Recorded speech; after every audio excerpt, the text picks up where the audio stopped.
You're listening to Autumn on the Air, the weekly podcast that brings you conversations about the impact of research commercialization and the people who make it happen. Join us for interviews with patent and licensing professionals, innovators, entrepreneurs, and tech transfer leaders on the issues and trends that matter most. Keep listening for an inside track on the people, IP policies, and politics changing our world. Welcome to Autumn on the Air. Today we're joined by Dr. Anne Lane, who has quite an impressive background.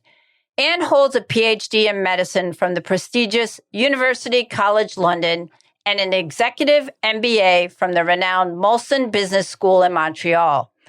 Following her research at UCL and Harvard Medical School, Anne joined RTP Pharma Inc. in Montreal, where she gained experience in out-licensing and preparing valuations of the company's portfolio for public listing. In 2000, Anne joined UCL Ventures, and she's been with UCLB ever since, where she's now the CEO. Anne was also previously the chair of TenU, an international collaboration of 10 leading technology transfer offices. Anne also acts as director and interim CEO for several of UCB's spin-out companies and oversees the company's licensing activity. I'm excited to have her with us today to share insights on technology transfer and innovation. Welcome, Anne. I'm so excited to have you here on the air. Thanks, Lisa. It's great to meet you. And I'm so pleased to be invited to do this podcast with you. Well, we're very excited to have you here. And I wanted to start off, Anne, by asking you about your journey into tech transfer. You have an absolutely incredible background, and I'm really curious to know how you got to where you are today and how you became CEO of UCLB. That's a really good question, Lisa. Actually, a lot of it happened by accident. It might look like it was carefully planned, but it really wasn't. And actually, I think where I first got my taste for university commercialization and knowledge exchange was when I was doing a postdoc at Harvard Medical School. And my PI at the time, so the principal investigator there, who was Icelandic, was setting up a company in Iceland. And there were various things that happened that meant that he resigned from Iceland. And so I had no visa. I had an academic visa. And so I had no grant funding to carry on the research and was looking for something else and thought actually the commercialization side of things sounds quite interesting. I'd also realized as well when I was at Harvard that I was surrounded by a lot of brilliant scientists who were totally dedicated. And while I wasn't bad at science, I certainly wasn't brilliant like they were. And I had come to the realization that I should let the people who were good at the science do the science. And then I would try and find something else to do, but that was related. So I had a friend of mine look at my CV to see if she could help with looking for an alternative job, and I ended up working for a spin-out company based on university IP in Montreal, which was trying to set up a biotech cluster at the time. So there were all sorts of tax incentives, and there were only about 6 people in the company when I started. It was a real baptism by fire because I come straight from the lab. And they funded me to do an MBA, an executive MBA. I was very, very lucky. And it was perfect because I could bring that experience from the classroom directly into work. And so you were working full time and also studying full time. I have to say that bed shops became very attractive to me because all I wanted to do was sleep. So that was great. And that was really where that started. So I was in Canada for 3 years. And then one of my colleagues, I like to think not that they wanted to get me out of the company, but showed me the advert for the role at UCL, which was at the time within a university department commercializing UCL research. And I had a fondness for UCL and applied for the job and got it. I have to say I'd only planned on being there for a year, and 23 years later, I am still there. Wow, it's amazing. You really found your calling then. Yeah, and I have to say, I love my job. I really enjoy being so close to the science and the technology without actually doing it myself. And there are people who are much better at doing it than I am. And I've had various different roles, both within the university and then within the company structure that we now work under. And then became CEO when our last CEO retired in 2018, and I took up the role in 2019. And it's been fabulous. It's been great. And I think we have a great partner in UCL because they're very supportive of what we do. And because we're set up to focus on IP commercialization, I think that has really made our jobs easier. Well, it seems like you really found your niche because UCLB has had an amazing track record of success. And in fact, there's been a number of recent public listings and, in fact, licensing to IP, for example, to BioMarin for Valrox, which is an amazing treatment, I know, for hemophilia, which would be like a one-time treatment, which would cure the disease, which is incredible. You know, given that you've been there at UCLB for a while, what do you attribute these successes to, and how do you think you approach tech transfer differently? I think the first thing I'd say is that we've got world-leading research at UCL, particularly in the areas of gene and cell therapy.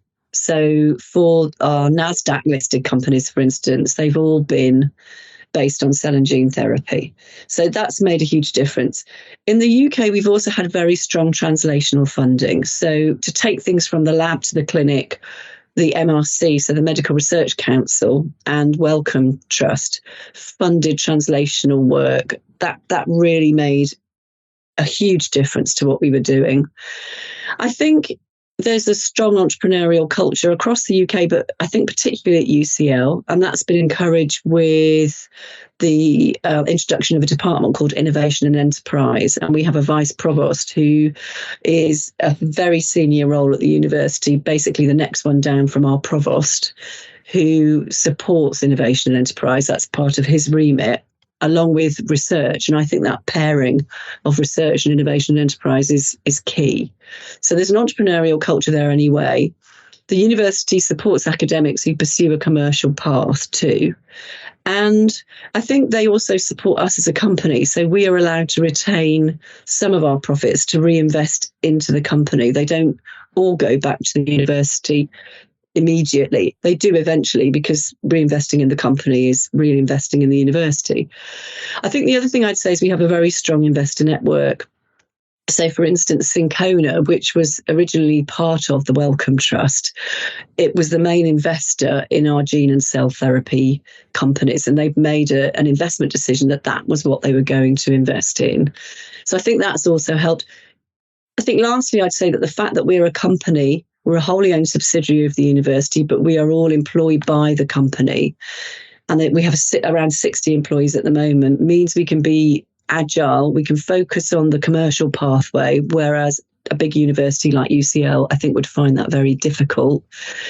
And so we have that commercial mindset, I think, and that makes a big difference. We also have our own investment fund, and I think that has been key. So we have proof of concept and seed funding of around 7.5 million that we have set up from retained profits, so from IP income. We also we did have Apollo, and we can talk about that a little bit later, because I think that's one of the collaborations that have been very successful. And then the UCL Technology Fund. So we're currently in the second UCL Technology Fund, and that is a £70 million fund that again has a proof of concept element in it. And it won't just invest in spin-out companies, it also invests in projects that then go on to be the basis of a license with a commercial partner. And I think that makes it unique. And that has been particularly beneficial for us and really made a huge difference to the success that we've had so far. Yeah, it sounds like it. And I wanted to just ask you a little bit about your team. I mean, that's a fairly sizable group of about 60 individuals. Can you tell us about some of the different roles and functions that they have? Yeah, so I mean, the way I describe it is it's a fully integrated tech transfer company, because we focus on faculty IP. So we don't deal with things like student entrepreneurship or consultancy or R&D collaborations, so contract research, industrial contract research. And I'd say our core competency really are our two teams of business managers, who loosely are divided into one team that deals with biomedical technologies and one that deals with non-biomedical, although increasingly we're seeing a lot of cross-disciplinarity there, particularly with things like AI getting much more involved. We have a team of lawyers that support them too, and they are a mix of company lawyers intellectual property lawyers and patent lawyers. We have a project management team that has been instrumental in meaning that we have milestone-driven projects. So both in terms of the translational funding that we've been able to access and in terms of investment funding. So that has helped. And then we have our own finance team and our own operations team that make sure that everything works smoothly for that. We have a small portfolio management team, and that's quite interesting because now we're sort of 30 years in, so it's our 30th anniversary this year. We have a large portfolio of assets, so both in terms of equity stakes and licensing assets, which is currently valued at around £250 million. And those assets need managing. So for things like when we sell our publicly listed shareholdings, that is quite an involved process to avoid things like insider dealing, for instance, exactly. Which is a problem, That'll get you in big trouble. That'll get us in big trouble. And also, though, in things like companies that are private but might have board involvement or shareholder involvement where we need to get involved. And then I also think in terms of the relationship management with our commercial licensees, that's key. So Biomarin, you mentioned at the beginning, we have a very good relationship with Biomarin. We have more than one license with them for a different technology. And I think that really is important to maintain that relationship. Absolutely. I wanted to go back, Anne, and ask you more about some of these initiatives that you spoke of briefly that you have to support entrepreneurship and innovation, such as the UCL Technology Fund. Can you talk in a little bit more detail about some of the benefits of these initiatives and how they contribute to the growth of the tech transfer ecosystem in the UK? Yes, I think we have a number of funding streams. And as I said at the beginning, translational funding, which is fairly early stage, has been crucial. There's also a number of other initiatives within the UK. So we have something called Impact Accelerator accounts, which are from UK research and innovation.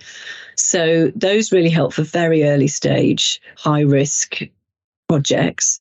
We have Idea London, which is a partnership between UCL and Capital Enterprise, where companies are incubated. They're very much focused on non-bio projects, but that also helps.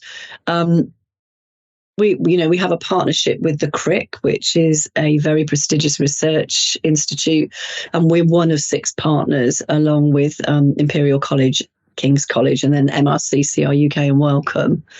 There's the London Co-Investment Fund, which has been an investor in 2 of our spin-out companies, one of which was recently acquired. And I think having a range of different approaches to investment at different stages is really important. And then you add to that the UCL Technology Fund, and I think that has really helped. You mentioned collaboration. I think one of the key funding collaborations that we've had was Apollo Therapeutics.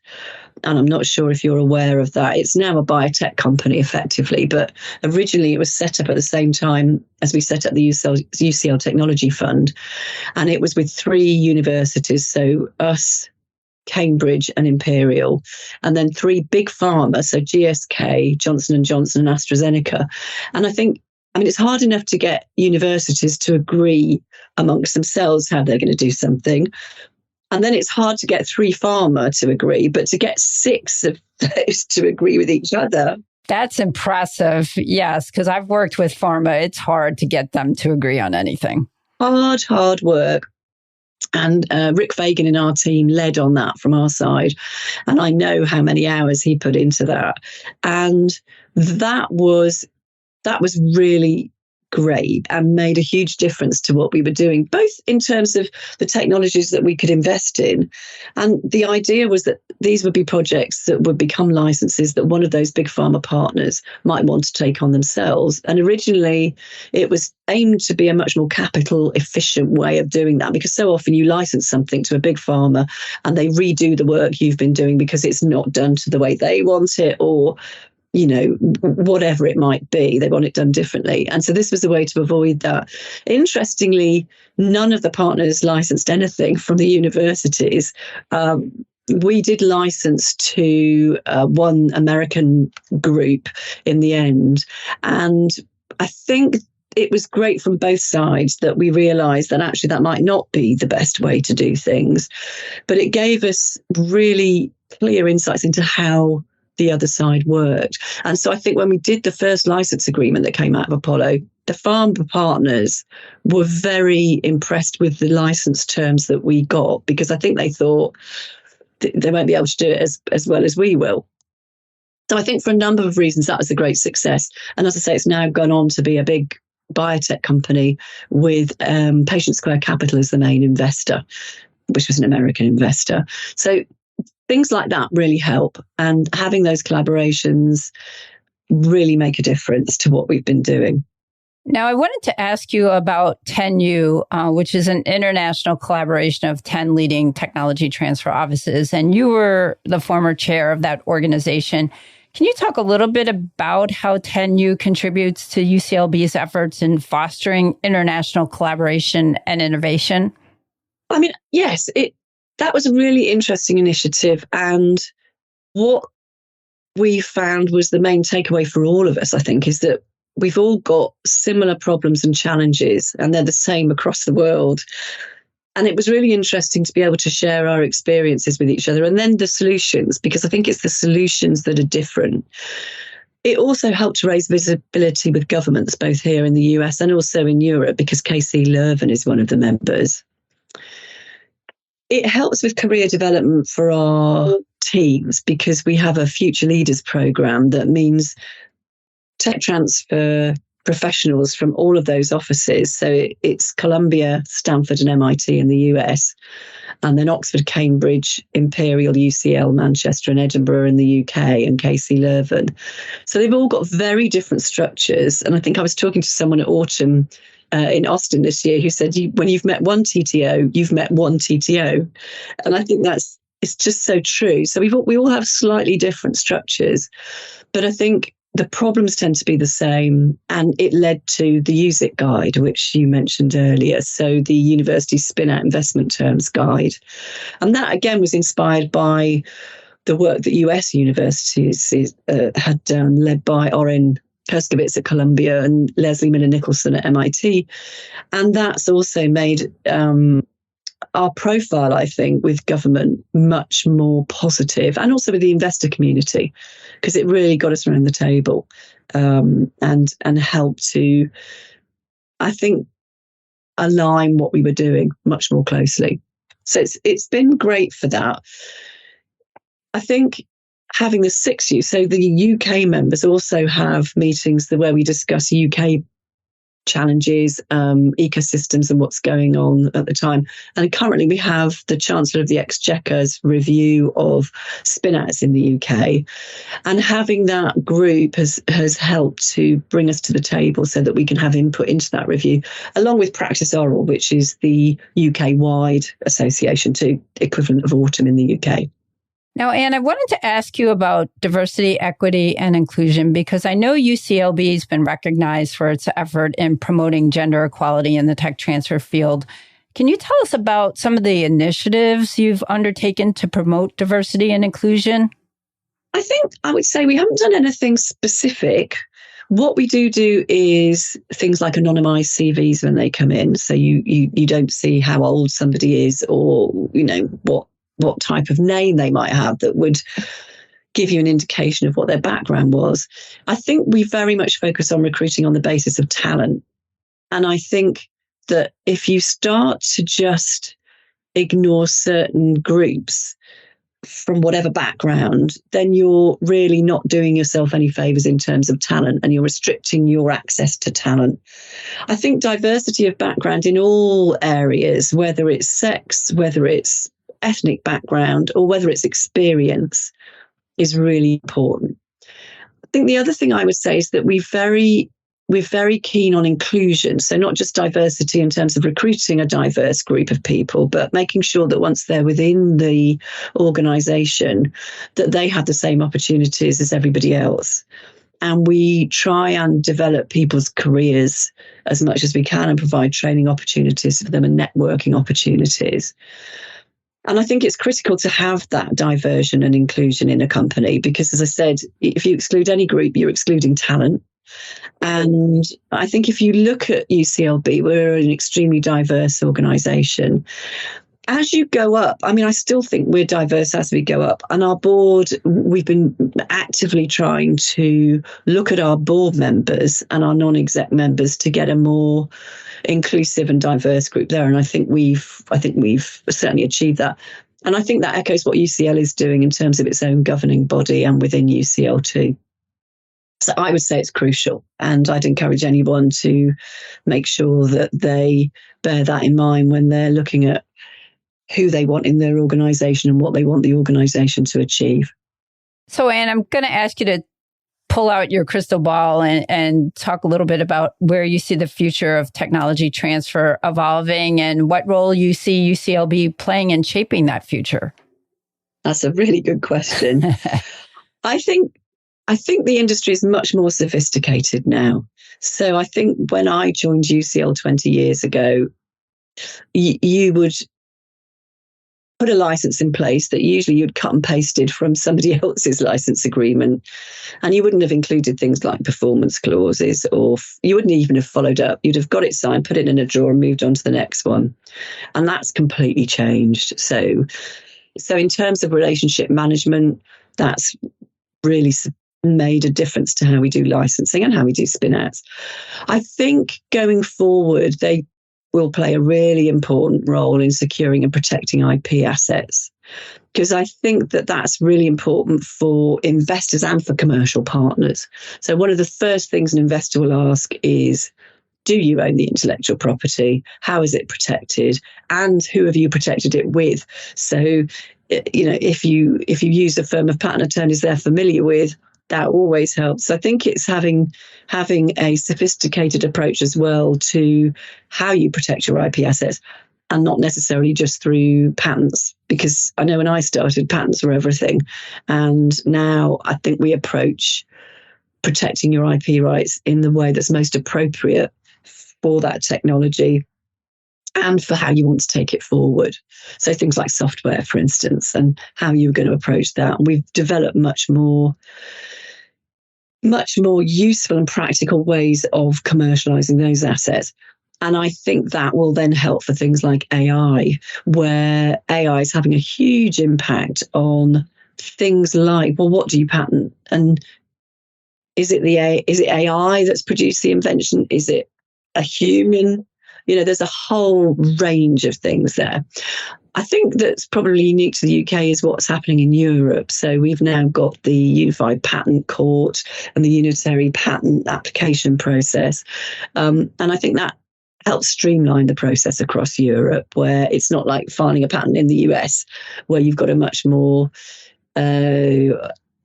coherent system across the country. Each country has an individual approach in Europe. So I think that's made a difference. And I think supporting entrepreneurial ecosystems much more really helps and has helped us to get to the point we are, certainly as UCL and UCLB within London, and shown how industry and academia can work well together, both with Apollo, but also during the pandemic, where I think across the globe, actually, that really showed that when the chips are down, everybody can work together. And I think the last thing I would say is that universities and HEIs, so higher education institutes, make an impact in their own right. UCL, for instance, has the same impact per year economically as the London Olympics had in the one time it was there.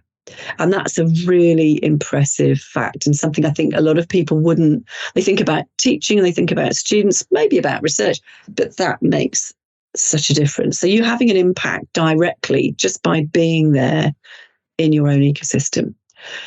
And then I think as things like the big global challenges of climate change, AI, personalized, targeted medicine, things like our haemophilia treatment that is effectively a cure, that has changed the whole way of how do you price a therapeutic? What are the health economics for that? How is that going to impact on how you value your deals and how you do those? And we're right at the forefront of dealing with that type of thing. So I think there's a number of ways of doing it, both from the institution that you're involved with to your experience and being at the forefront of those fabulous technologies. Absolutely.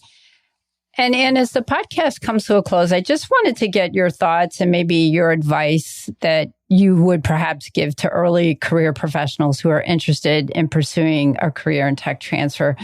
What would you tell them? And also, what skills and experience do you think are most important for them to have success in this field? That's another good question. And actually, it was something we talked about. So we had the leadership program for Praxis Oral last week. And that was one of the things we were talking about. And that basically there's no one route into a tech transfer career. I think, you need to be flexible. You need to be able to adapt. And I think take chances, because that's how I got into it. I didn't have a job effectively and didn't have anywhere to live because I had to move countries. So I think that was key. And I think academic research experience is invaluable. Although I think when you are an academic, you sometimes think it's going to be the end of the world if you leave, but it isn't. And everyone I know who's done that has not looked back really. But I think if you've got some industrial experience or commercialization experience, or if you've worked in a spin out, that's also really, really valuable. But I would say don't let the fact perhaps that you haven't got a PhD put you off. I don't think you need a PhD.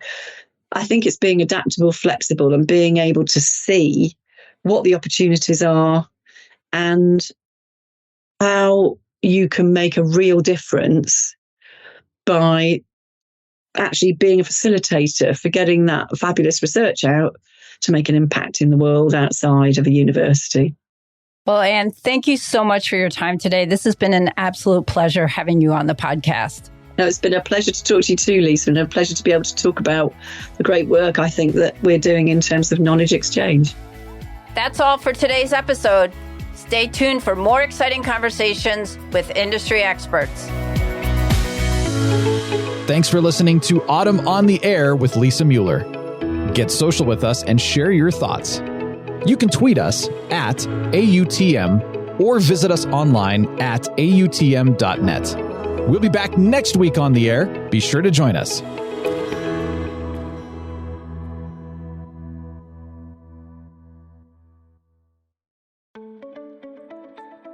New to tech transfer or a seasoned pro? Autumn is the global member organization for tech transfer and is here to help you get connected, get smart, and get ahead. Whether you work in academia, research, government, business development, corporate engagement, or startups, Autumn is dedicated to supporting you through education, advocacy, networking, and promotion. Join and you'll receive 20 free live webinars, as well as meaningful discounts on meetings and courses, insider access to a vast network of colleagues to help you through challenges, and align on new technologies and the university decision makers who license them. Membership is open for 2023. Join us.